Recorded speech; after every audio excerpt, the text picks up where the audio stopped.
Is the Lancaster County real estate market about to crash? Let's find out. Come join me at the board. So in the month of February, we sold a grand total of 300 units throughout Lancaster County. This represents a decrease of 21%. If you've been following the market over the last several months, you've seen decreases anywhere between 28 and 30%. So while we are still selling less homes year over year, it's not nearly as big of a decrease as we have seen. Now, why did I start with a possible crash? Stay tuned. Because my favorite number, the median days on market, yes, hadn't moved from 7 for almost 2 years. And for the last 3 months, we've seen it go up to 8, which was like, flip of the eye, who cares? It has now gone up to 12. From 7 to 8 over the last 90 days, and now 12. This represents an increase in the days on market of 71%, albeit again, just a matter of a few days.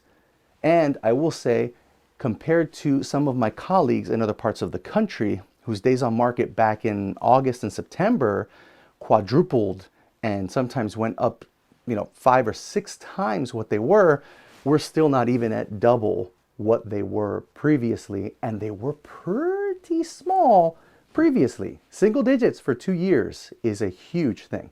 Next, we move on to the average sales price. Yes, yep, it happened, guys. It happened. For the past 2 years, we have seen prices throughout Lancaster County only go up. They went up large amounts, hovering over 20%. They went up smaller amounts, hovering over 5 to 6%. But in the month of February, compared year over year, the average sales price of $303,468 represents a, you ready? Decrease of 2%. So is the market about to fall off a cliff? Is everyone setting their hair on fire? No. It's still only a 2% decrease, but nonetheless, it's important for us to recognize that it's a decrease. Now again, I always compare the median sales price. When we look at the median sales price year over year for February, we're talking about $260,000. This represents, yep, you guessed it, a decrease, but of how much? 0.3%. So we're talking about a fraction of a percent. And if you're a believer, as I am, that the median sales price gives you a better indication of where the price is moving throughout the market, then we're talking about a decrease of a fraction of a percent. And stay tuned, because I've got something new on the board over here that we're going to talk about that gives some context to where we are. But let's finish our February report. The average interest rate that a buyer was able to secure a loan for throughout Lancaster County was exactly 6.25 or 6.25%. This is an increase of 66% year over year. Again, if we look at the last 90 days or so, we have been seeing increases of well over 100, 102, 103% increase in the interest rate year over year. This represents only 66%, which is still a lot, don't get me wrong. But what you have to put into context here is that throughout 2022, we saw consistent increases in the mortgage rate, in the interest rate.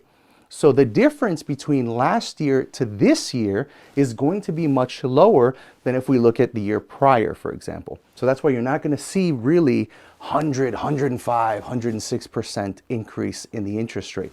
But we're still seeing a high increase.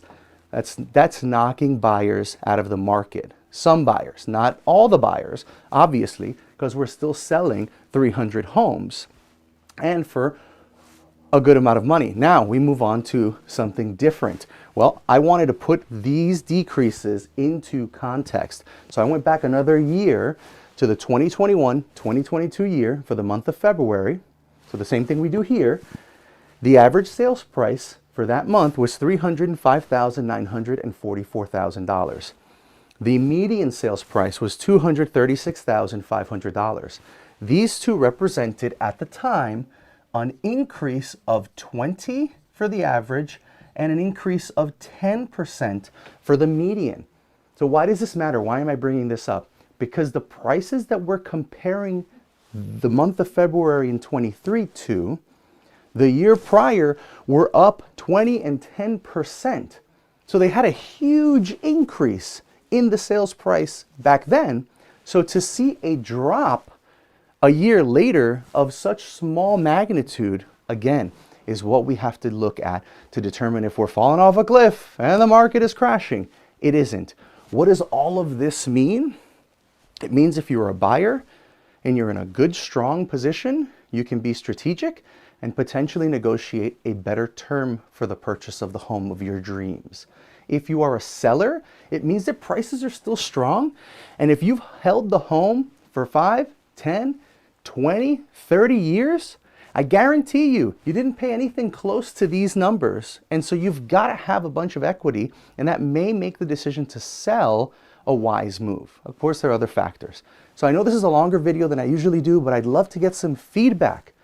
We've seen a big change in our market here, right? Days on market, up 71%. Prices have finally officially dropped, and we're still selling a decent number of homes. What do you think? What do you feel? What do you see? And what would you like to see on these updates in the future? I'll see you next time.